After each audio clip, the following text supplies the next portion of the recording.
Welcome, everyone. Thank you for joining us today for the Intro to Ecovillages webinar with Taisa Mattos of the Global Ecovillage Network. I'm seeing some familiar faces as well as many new folks. Welcome, everyone.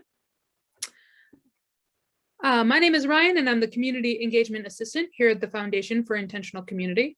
I am joining you today from a small intentional community up in New England. I'm also the host for this webinar, so if you encounter any Zoom issues, please send me a message via the chat box, and I'll be more than happy to assist you. And now I'm going to introduce our very special guest, Taisa Mattos. Taisa is the Education and Research Coordinator at the Global Ecovillage Network and works as an internal trainer and consultant in the fields of sustainability, social innovations, and community life.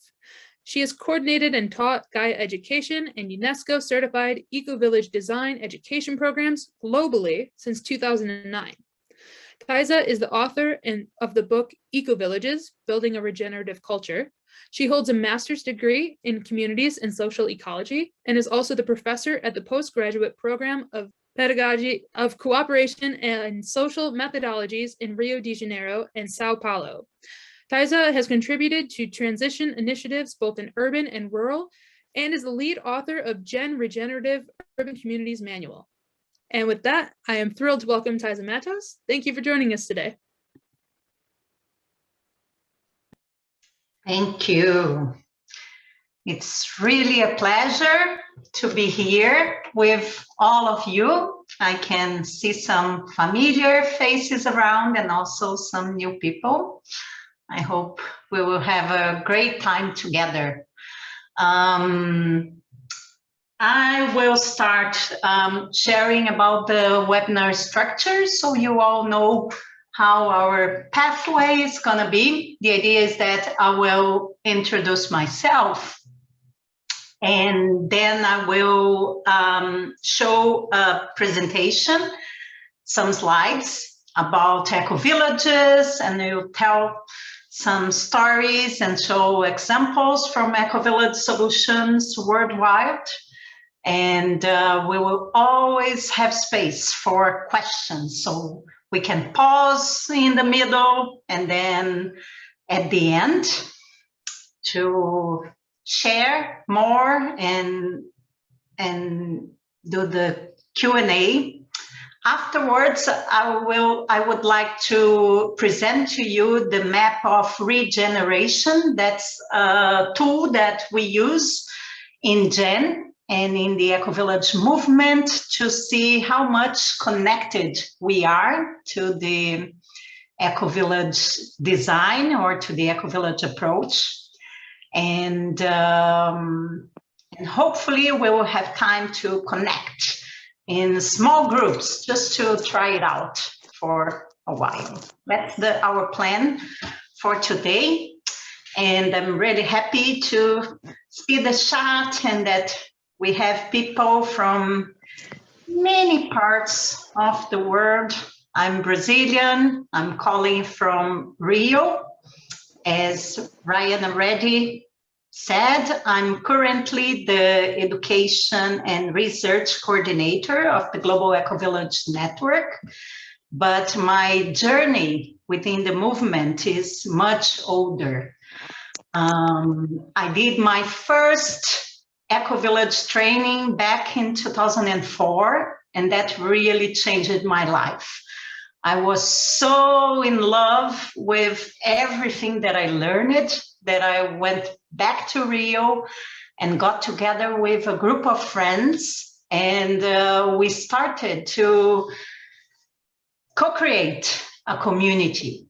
So first we started where we were in Rio, in a neighborhood called Santa Teresa, and we were just like renting apartments and houses together to set up a community in the middle of a city, a big city. And then during the process, we found out that many group members were not so happy to be in a city, and they would like to build a community from the ground. So we spent almost 2 years looking for land, and there were so many wishes and ideals, that it took time to bring all the group together with a common vision and a common plan. And then we bought a land in another state up to the Mantiqueira Mountains in Minas Gerais, a very beautiful place with forests and waterfalls and so on. And there we found first an association and then the Ecovillage. So I spent 10 years co-creating this Ecovillage and project with this group. And after that, I realized that I needed something more. Many people had just feel really happy with that. For me, it was like, I don't want to be in the paradise place with a group of friends. I would like to connect to more people and spread the word. Like we should do it. And then I left this project in 2013 and went back to Rio and back to the university. I decided to do my master's studying ecovillages. It was amazing. I ended up publishing this book. It's only in Portuguese, unfortunately. Ecovillages, Building a Regenerative Culture. It was published in 2015. And then I started my PhD and right after I was already very much connected to the national network in Brazil and the Latin American network. And then I started to do projects with the international network. And for the last 2 years, I've been working mostly for GEN. And in this meantime, since 2009, I've been coordinating, teaching, and adapting the EDE program. I don't know if you're familiar with that. EDE means Ecovillage Design Education. It is a program created by the Ecovillage movement and many educators and researchers and community people. And this curriculum became famous, got the UNESCO stamp nowadays as a global action program and on sustainable development and how to implement the SDGs on a local level. And I've been teaching all over and spreading the Ecovillage approach. So it's going to be a pleasure to share more with you. I think now we're ready to move forward, and I'm going to share my screen. When I'm presenting, I can't really see all of you. I love seeing the group. So I will pause in the middle, and please, if you have questions, you can just put them on the chat, and then we will open the space, or you can just raise your hand directly. Let's come here. So, Ecovillages. I know many of you are connected to the FIC. FIC is a long-term partner of GEN, as it's an organization that works with intentional communities. And I want to introduce you to the Global Ecovillage Network. Ecovillages are communities that use participatory design processes to integrate 4 main areas of sustainability. These areas are social, ecology, economy, and culture. And they use a whole systems pathway towards a regenerative future. Maybe it's too complex at first, but we will dive into this. So ecovillages can be rural or urban communities. They can also be intentional or traditional communities. And most of them are willing to explore a sustainable lifestyle. Ecovillages are well-known laboratories of sustainability. They are pioneer hubs of innovative solutions in terms of sustainability. And I'm going to show more with examples. And this figure is what we call in GEN the Map of Regeneration. It brings together the Ecovillage main practices and principles on how to achieve it.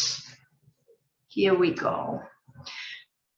So nowadays we have the Global Ecovillage Network was funded in 1995, and that's when the Ecovillage concept was created. And nowadays, in the last mapping, we know there are ecovillages in 114 countries, and in our database, there are more than 6,000 communities registered. And we know the number is bigger than that, but some communities are not formally connected yet. But just to give you an overview, and there are communities all over the globe, and they are very, very diverse. What makes sometimes it difficult to define an ecovillage. But we will get into details. So here, for you to have a look at the network, GEN is composed by 5 big regional networks, one from Asia and Oceania together, one in Europe, one in Africa, one in Latin America, and the other one in North America. And there are also national networks. And we have a strong youth arm. At one point, we realized that that was really important that we welcome young people to the movement and that they all can connect, because they will move forward with all our work. So this is a big picture of GEN. And here I can say that this was one of my findings during the academic research, and I feel it's really relevant to mention, because when we talk about sustainability or sustainable development, we usually think about the tripod of sustainability. We are talking about social, the environment, and economic. And I think one of the greatest contributions of the Ecovillage movement and the Ecovillage approach is to include one more dimension, the cultural dimension, that brings the subjective aspects. We need to consider the context, where this community is, in which region, in which country. And of course, it will tell a lot about what their common vision and their activities and so on. And so I find it amazing that the Ecovillage movement put together the EDE program back in 2005 with these 4 big areas. And for example, only in 2013, UNESCO realized that culture is a key aspect of sustainability. Only in the declaration, Hangzhou Declaration in 2013. So ecovillages are really pioneers in this area. And we can see, like nowadays, I coordinate the Gen Research Group, and we have academic papers and lots of relevant stuff, like research data saying talking about the transformative potential of ecovillages, or how they are innovative.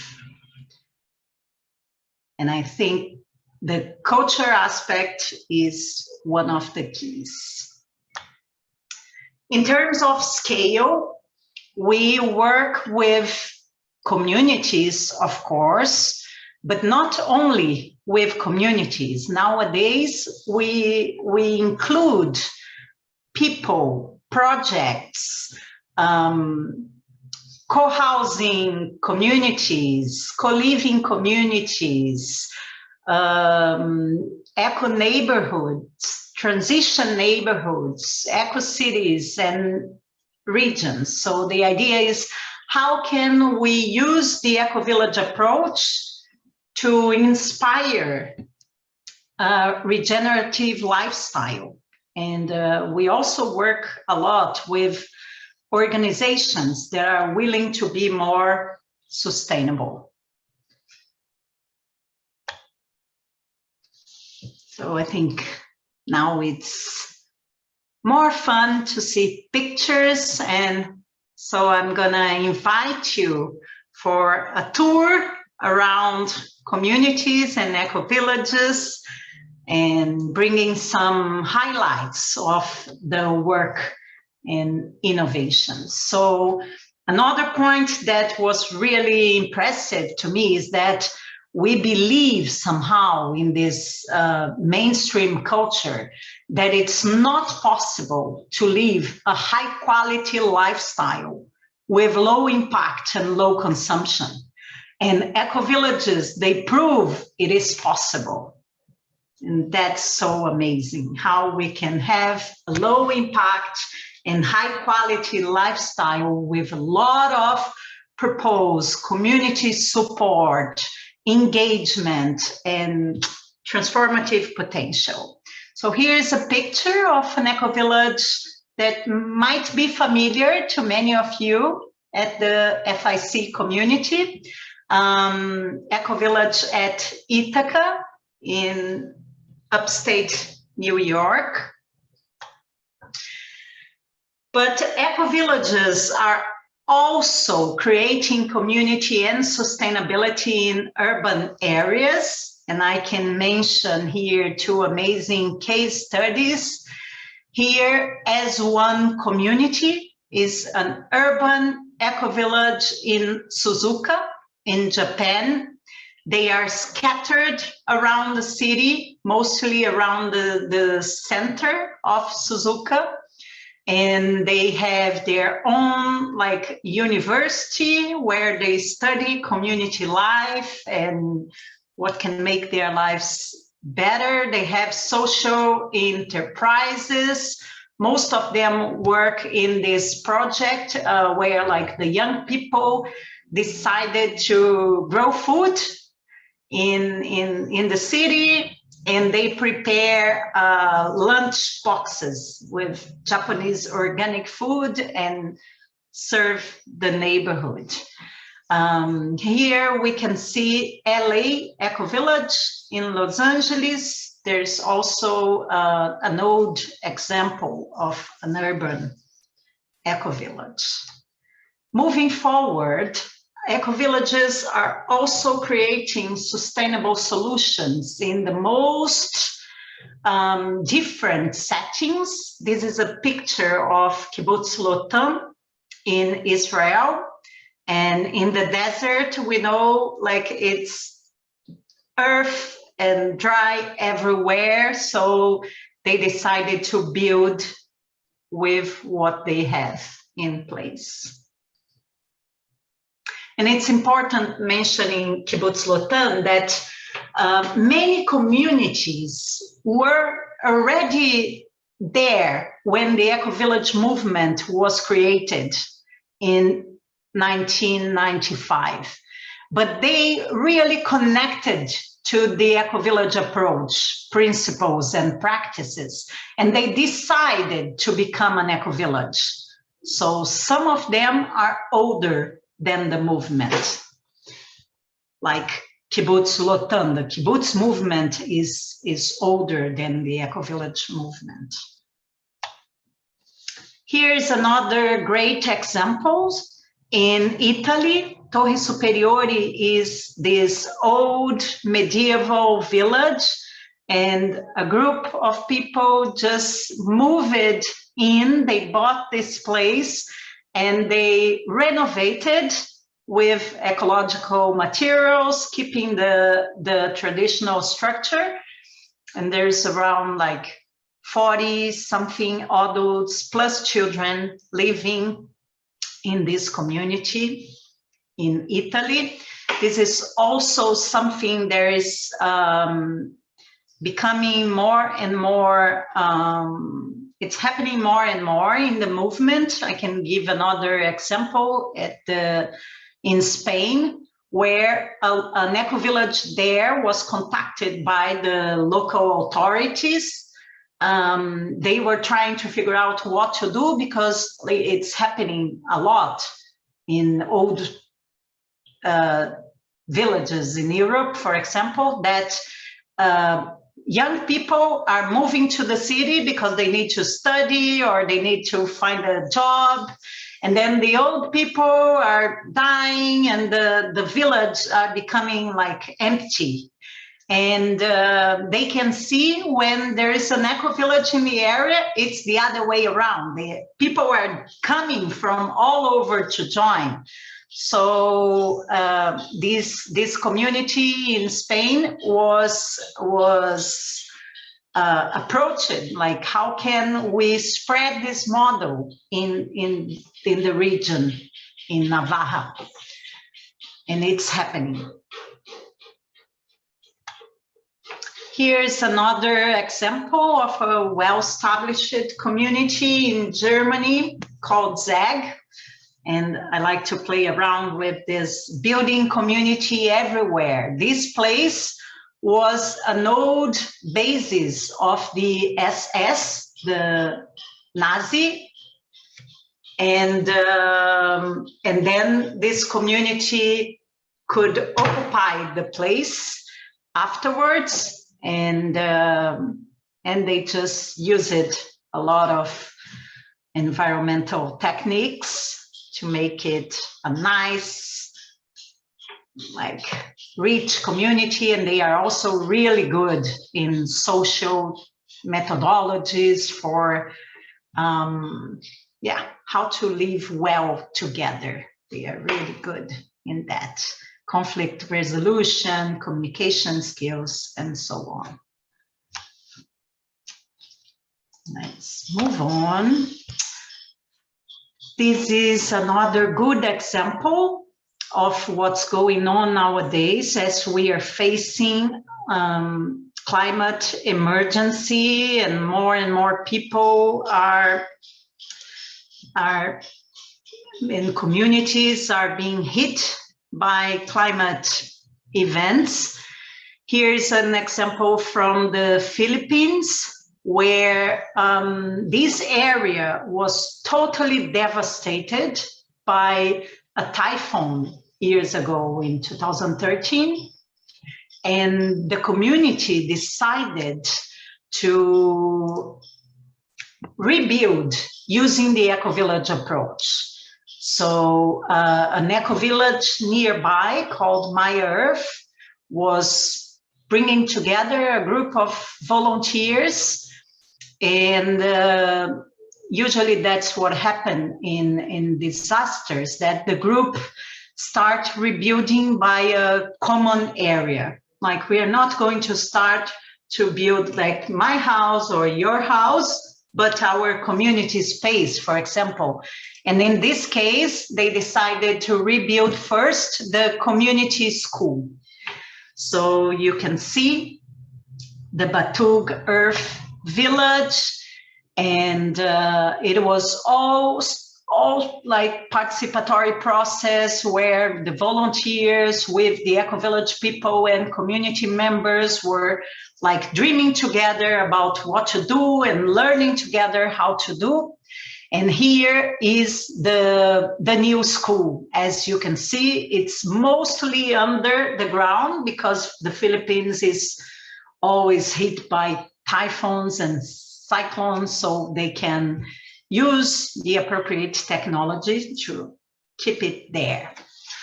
And here's another great example in the movement, Damanhur community. They are in Italy, in the Alps, and they are very strong in art, ecology, and spirituality. They also have a social currency. They produce a lot of the food they eat. They are well known by building the Humankind Temple, an underground temple. Yeah, we can see the pictures here. So ecovillages, as you can see, are really diverse. And in the movement, we used to say that each community has their own glue. What is the glue? What brings people together? For example, in Damanhur, it's art and spirituality. But for other communities, it can be something else. And also, it's interesting to talk about scale. Damanhur, there are around 1,000 people living there, and it's a lot. There are communities with like 20 people, 50 people, and also big communities like Damanhur. And Auroville in India is also connected to the Ecovillage movement. There are around 3,000 people living there. They are older than the Ecovillage movement. They are a spiritual community, but very much connected to the Ecovillage approach.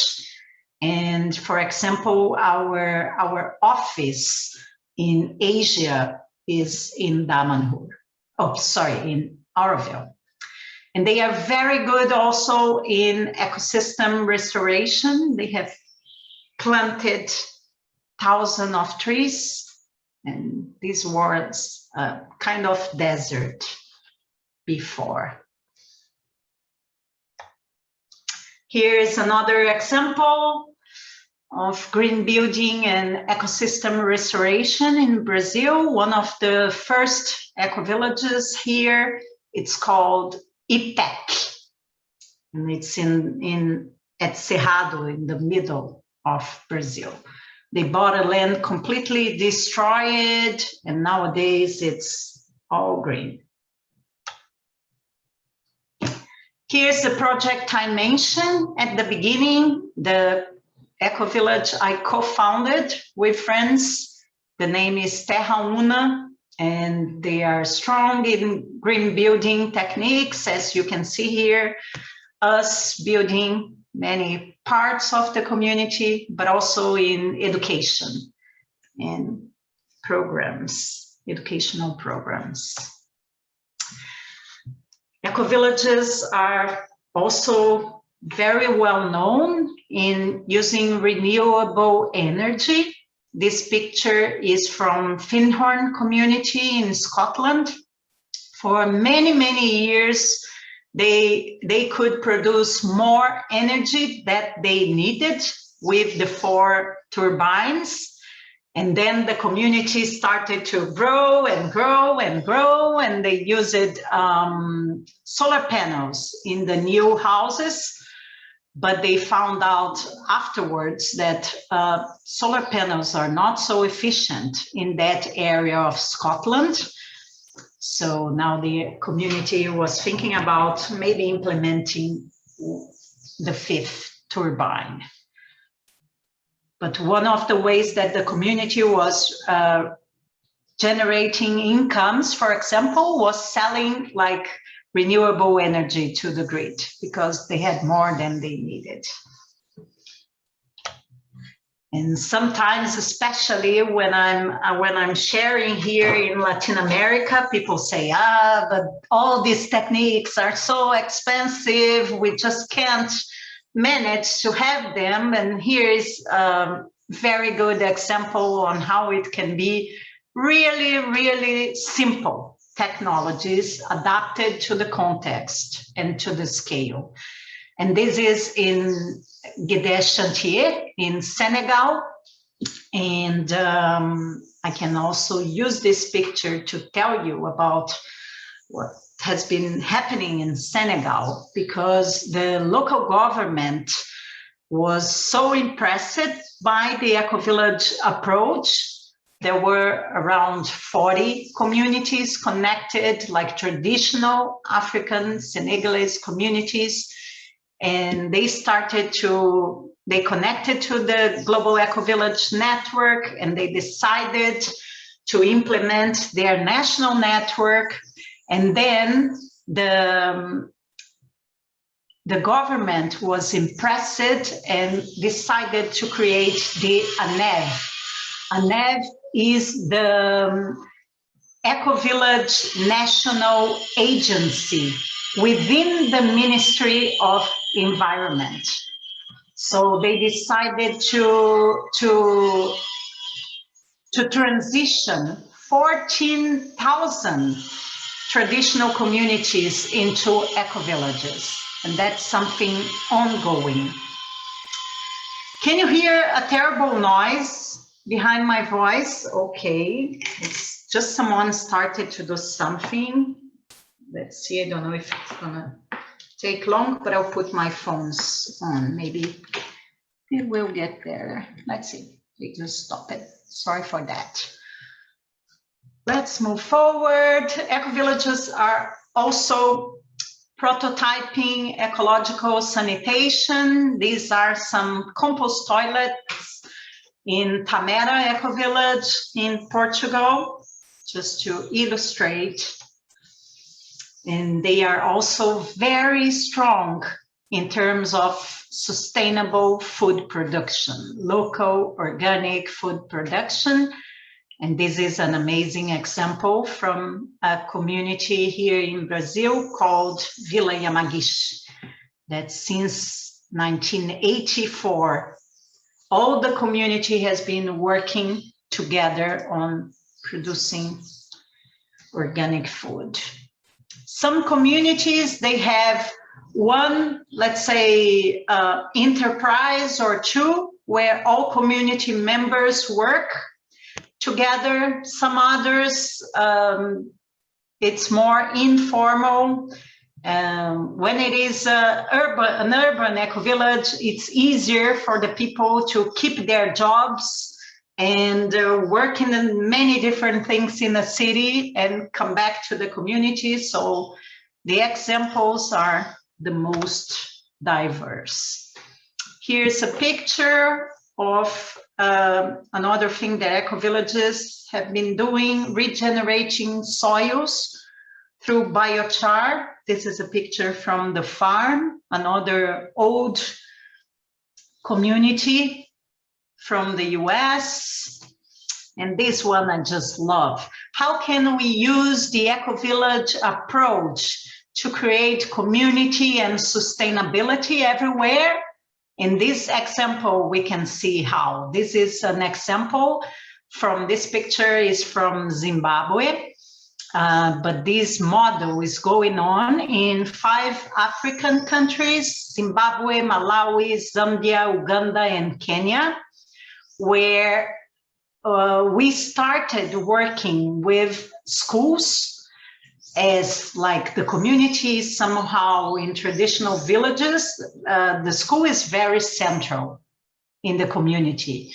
And in all those countries, there was a common issue: food security.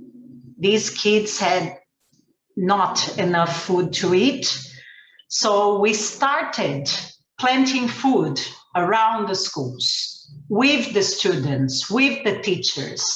And then they learned how to do it and how to take care of it. But in order, for example, to water the plants. Oh, we don't have water.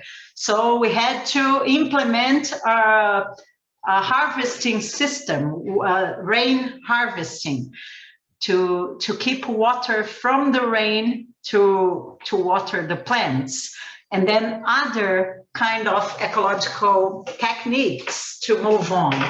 And in this meantime, they found out, oh, it's not so easy to work together, right? So we need appropriate skills on how to take decisions together in group, how to work with conflicts when they emerge, and they will, because we are just human beings. And so there are many, many methodologies that we just bring together. And this group was then working on the social area until a point where they found out in this place that, for example, the lemongrass was producing like beautifully. So they started to produce the lemongrass oil. And we managed to found a cosmetics organization in the UK that work with handmade cosmetics to buy the oil from the school community. And then the old students and also parents started to work together in the school community to sell these products and find out another product. So that's how we implement the Ecovillage approach in the most different environments. This is a picture of Piracanga Ecovillage in Quiripiracanga at Bahia in Brazil. They are very strong in taking care of the environment. They live in the most beautiful environment by the ocean. And they have one school inside.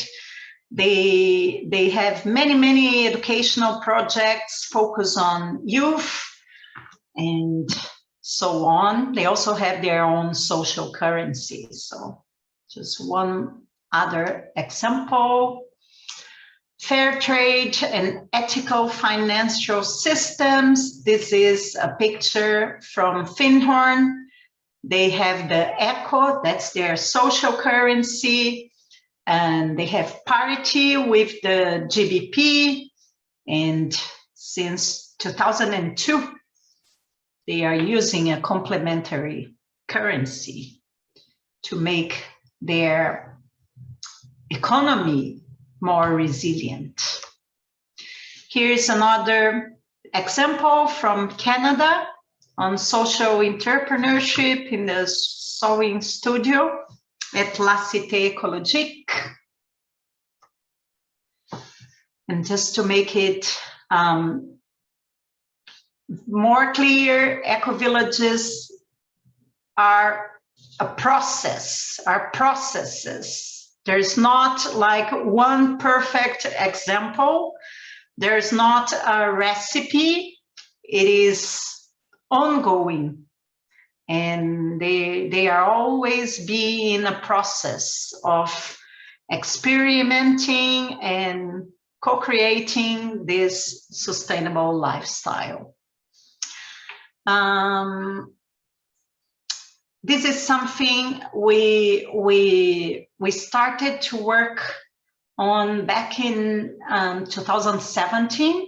Many people, when we connect with universities or local authorities, municipalities, governments, they ask for hard data. We need, oh, these are beautiful pictures, but we would like to see numbers. So we started to work with the Ecovillage Impact Assessment and some outcomes, for example, that, and we relate them to the SDGs. We also relate all our Map of Regeneration to the SDGs. So we found out, for example, that 97% of the ecovillages, they restore damaged ecosystems. 90% sequester carbon in soil. 97% replenish their sources and cycles of water, and 100% provide education in sustainable development, climate adaptation, and regenerative lifestyles. This assessment was a pilot example in 2017, and now we just launched the new version, and we are expecting to have 100 communities participating by the end of the year. So if you are part of a community and would like to check how are you in terms of sustainability, I encourage you to have a look at ecovillage.org/impact. I can also put the link on the chat as soon as I stop sharing, because now I just can't. And we're just a few more examples. I think this is a very nice example for the ones who know Tamera Ecovillage in Portugal.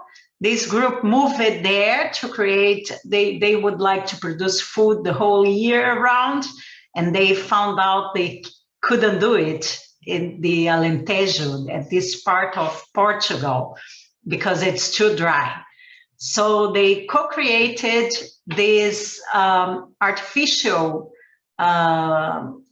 water retention landscapes. There are like artificial lakes filled in by rainwater, and now they can produce food the whole year around, and they really changed the climate of that area. There are many, many lakes inside of the community nowadays.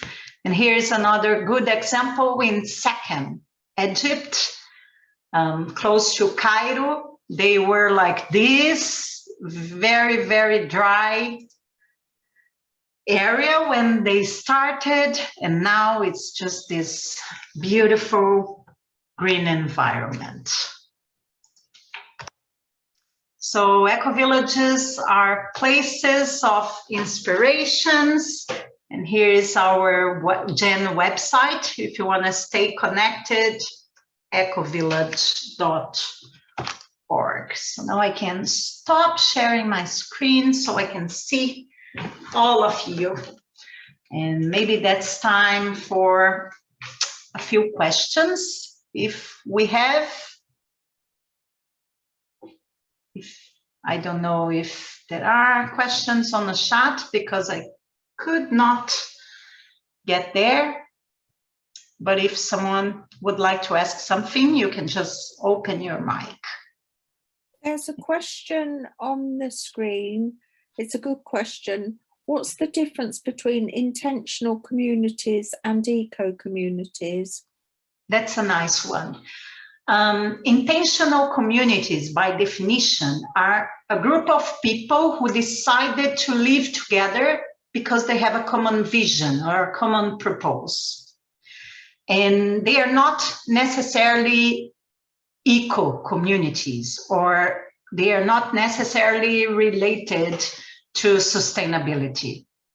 Usually eco-communities are the ones focused on ecological sustainability. And eco-villages are the ones who are focused on sustainability, on that like 4 big areas of sustainability, and also using participatory processes. That's central to eco-villages. And they are usually laboratories of sustainability where they can learn, test, and teach about their findings. I have a question. It is, my wife and I was thinking we are vegans, okay, since many years, and we are enjoying our health conditions and our relationship with nature that way. I am 75, my wife is 66, and we have a very, very good health condition. And we are thinking to go to a retirement community in which we can continue being vegans instead of participating one who already exists, which is not vegan. And we are going to have to deal with this issue all the time, every day, with the cook, with the nutrition, etc. So, and many old people would benefit. And I know many vegans who are retiring who would love to live in a vegan retirement community. So I am very interested in sustainability and ecological aspect of our life and trying to restore a little bit our destructive way that we treat the planet. So Ecovillage, I was thinking if we can combine it with a retirement community, and let's say thanks the old people can work hard in maintaining a community which require a lot of hands on the soil and all these kind of things.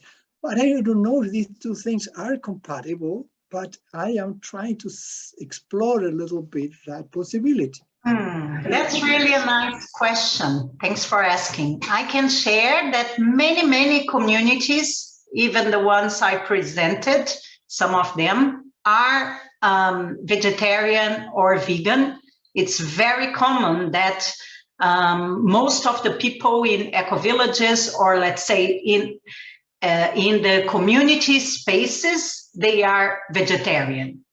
And then if you want to do something else in your house or when you go out, then it's okay. But in the community space, for example, the Finhorn community in Scotland is vegetarian. In Quiripiracanga, here in Brazil, is a vegan community. Tamera in Portugal is also a vegan community. And most of them are mostly vegetarian just because they acknowledge the impact of eating meat the way like our mainstream society does. And I've heard a lot about some co-housing projects for as retiring communities. I know about one example here in the south of Brazil, but I know there are others. And for example, some communities, they have for one building for young people, another one, I don't know, for families, and another one for seniors. And they all interact, and that would be a nice place to go, because and then you will find out that you can take better care of yourself when you are in community, because the families, usually the parents need to work, but the children can be with the old ones because they are there available and they have a lot to share.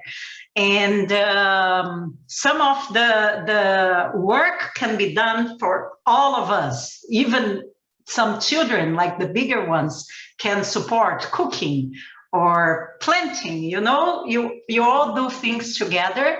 And I agree that's a very nice way of living our mature life. So I hope you can find one in your area. Hey, thank you. Thank you. We will hear Diane. I can see your hand up, and then we can try to, I would love to share you the map of regeneration. Let's see if we can get there. Diane, over to you. Yeah, okay. I'm just reacting a little bit to or responding to Mr. Blanco. And I'm wondering what the attitude in communities generally is towards accepting older people as new members, or whether it is that, well, these older people come in and they're going to make too much of a burden. They might get sick. They might need medical care. They might this, they might that.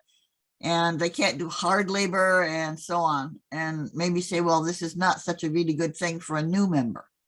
we'll keep our existing guys, but we won't take the new ones who are older.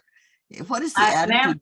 I've never ever heard something about it. I travel a lot between communities. I study them, I connect with them, and all the communities I know are open for new members and not to a specific, let's say, target audience, young people, old people, it just doesn't matter.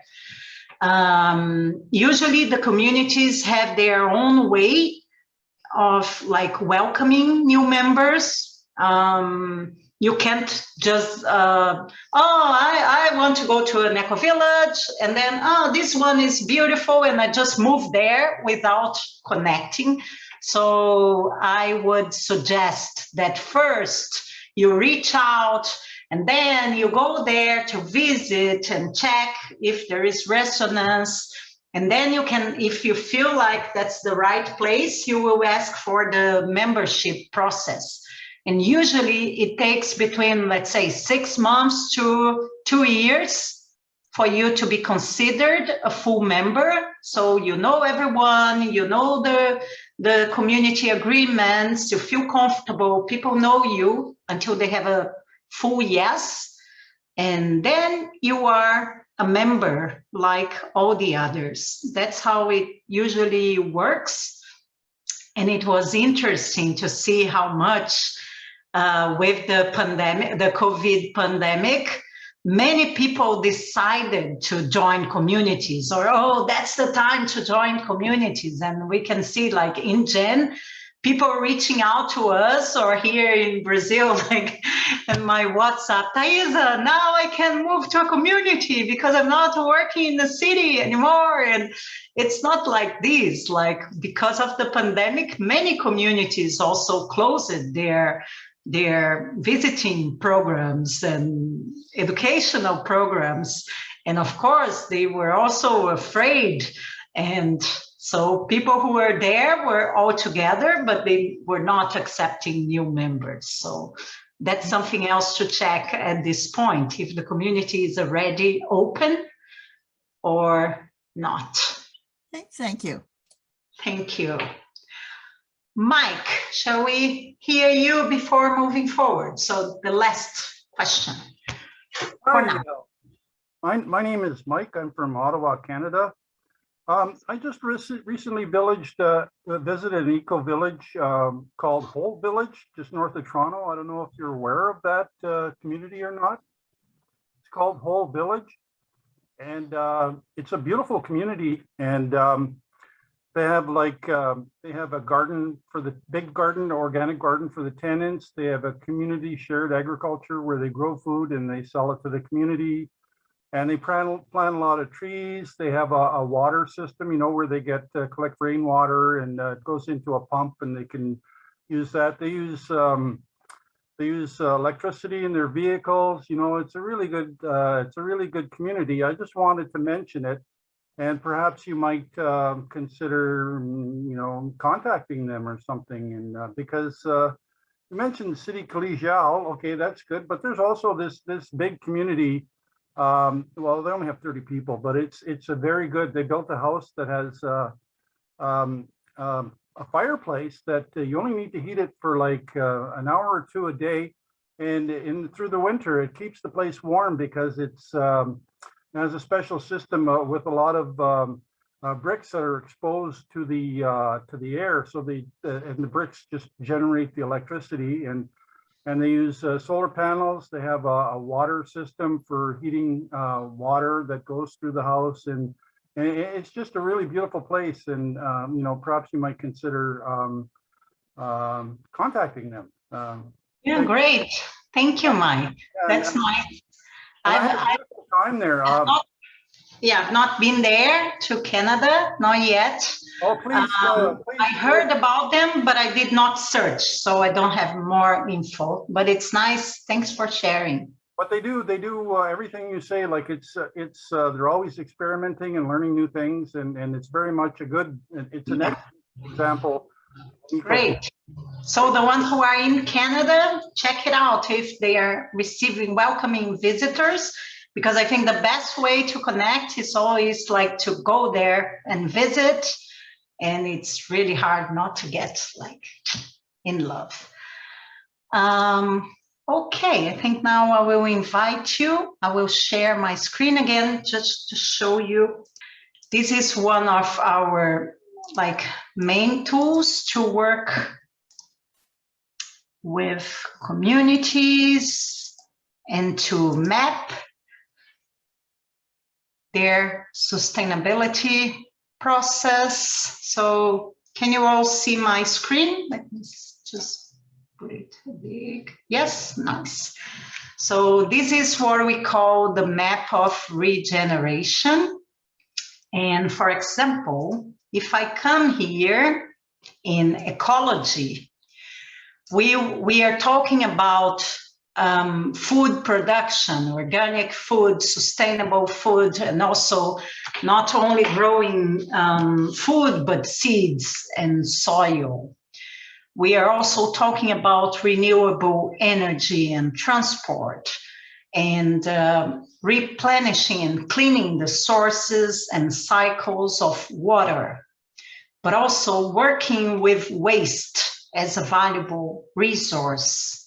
In ecology, we also work with green building techniques, with permaculture design, and with ecosystem restoration. So these are the big topics in ecology. If we move to social, we are talking about nurturing diversity and cohesion in communities. Also, we are talking about collaborative leadership and participatory decision-making processes, but also communication skills, facilitation skills, peace-building skills. How do we manage conflicts when they come up? We're also talking about lifelong education for sustainability, about health and well-being, and developing fair and effective institutions. These are the key topics on social. If we come to economy, that's all about committing to responsible production, consumption, and trade, but also setting up strong local economies, usually with exchange trade systems or community banks, community currencies. There's also an important aspect of social entrepreneurship, like what do we need in this area? How can we create the solution and also bring innovation and work together to co-develop the kind of institutions we need. We are also talking about economic justice, sharing, and especially in economy, we need to reconstruct the concepts of wealth, for example, like Ecovillage people they have another mindset. And here in culture, oops, my video. In culture, we really focus on clarifying a vision and a higher purpose. We are talking about mindfulness and self-reflection, in reconnecting with nature and embracing low-impact lifestyles, but also in honoring traditional wisdom, like indigenous wisdom. How can we integrate local traditional wisdom with innovation? We honor local celebrations and events, and we actively engage in protecting communities and nature. And there's also in this In the middle, the design aspects, for example, just to give you an example, adapt solutions to scale and context, build alliances across all divides, engage different stakeholders, spread core patterns of regeneration, and so on.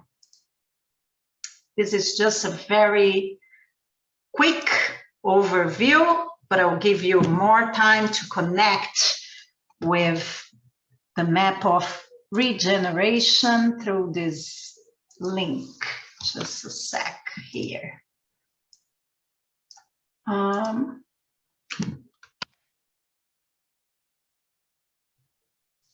going to share here a link. Just did it on the chat. I hope you can all get there.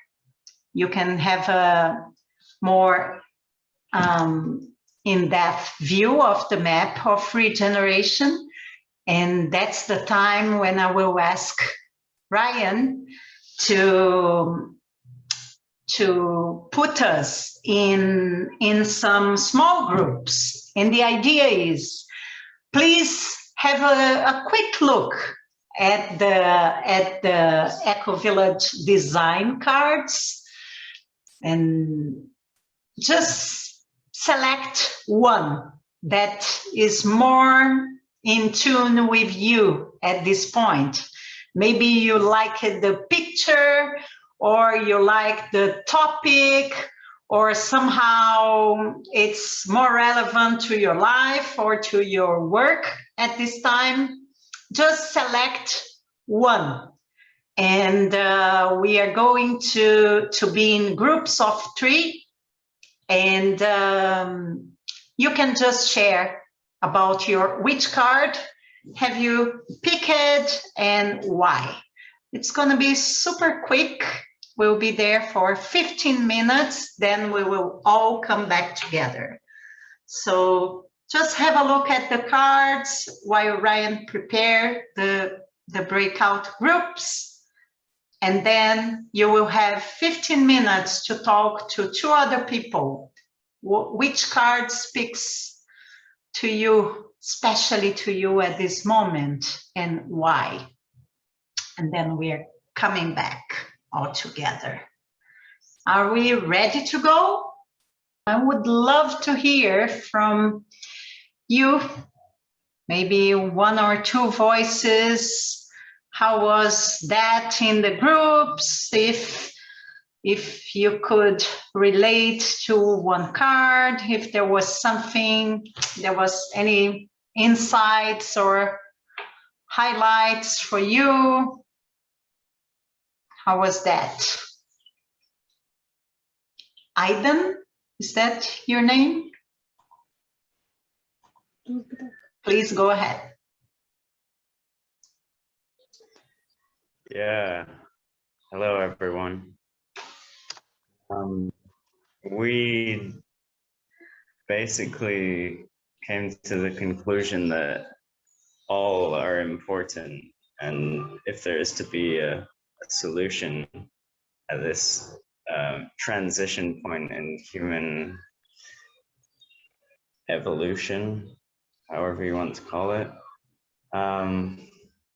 it will require an integrated solution that touches all aspects and includes everything, integrates everything into a way of being that is much more aligned with what is truly important to us as beings. Great, thank you. Yeah, we do need a holistic integral system. Otherwise, we won't be able to come up with a good solution. That's a very good point. Anyone else would like to share? Let me just see, Diane, if there's someone else as we... Okay. Rains, maybe you can go because we heard Diane earlier. Sure, thank you. I was delightful to be in a group with some other people with some community experience of visiting and living in. And so with some familiarity with the cards, we're able to look at some of the deeper patterns.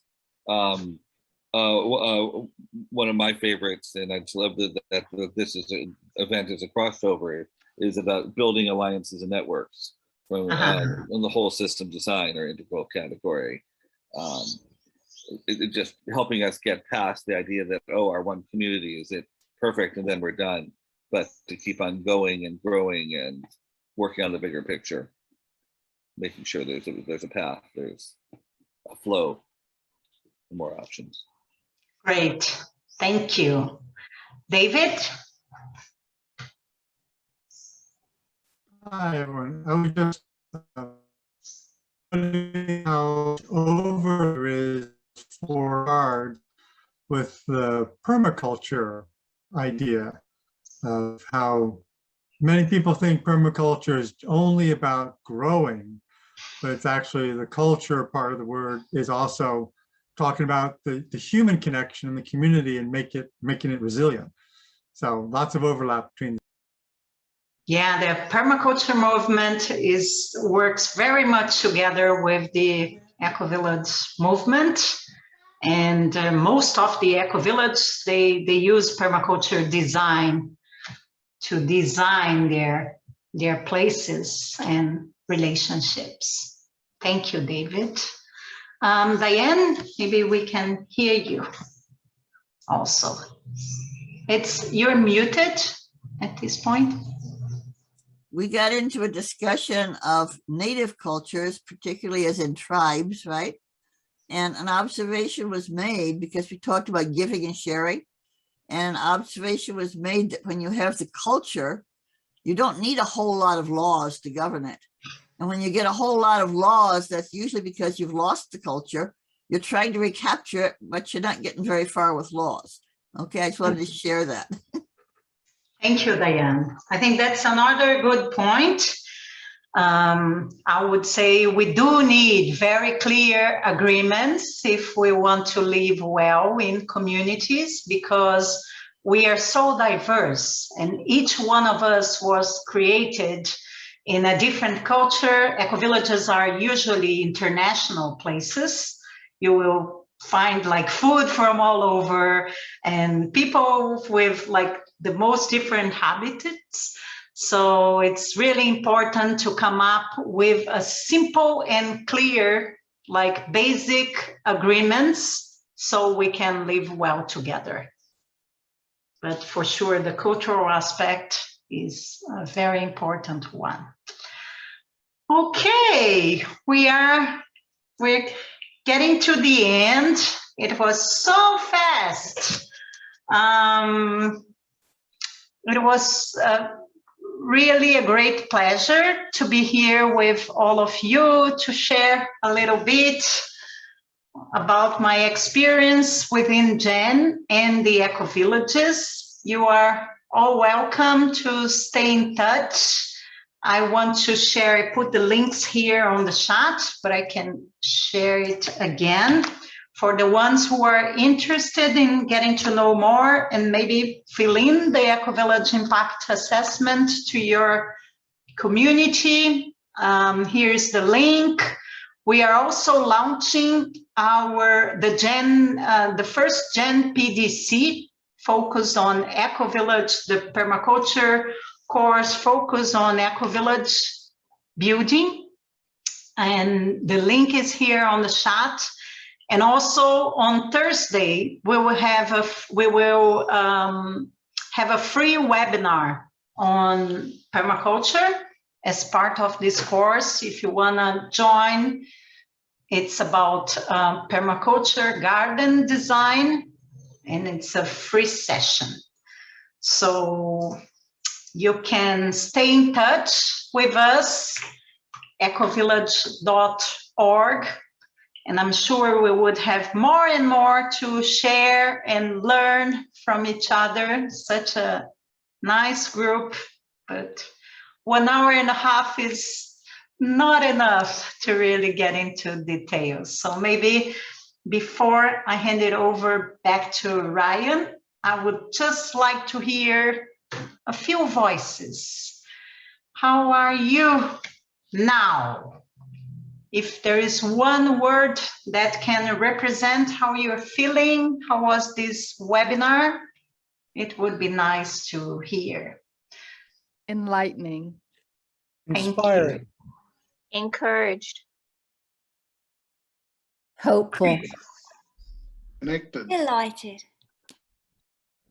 Connected. Inspiring and hopeful. Connected.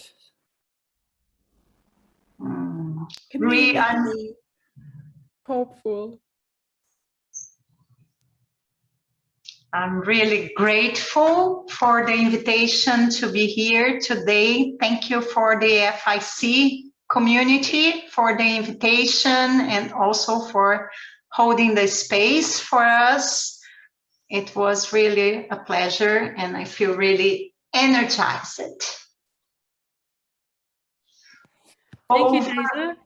Thank you. And thank you everyone for coming. Thank you. We'd love if you would take a moment to fill out our evaluation form. We read each and every single one of them and we use them to make our events better and better. I put the link for that in the chat below. Thanks everyone for coming. Take care. Bye. Thank you all for joining and I hope to see you in other nice events.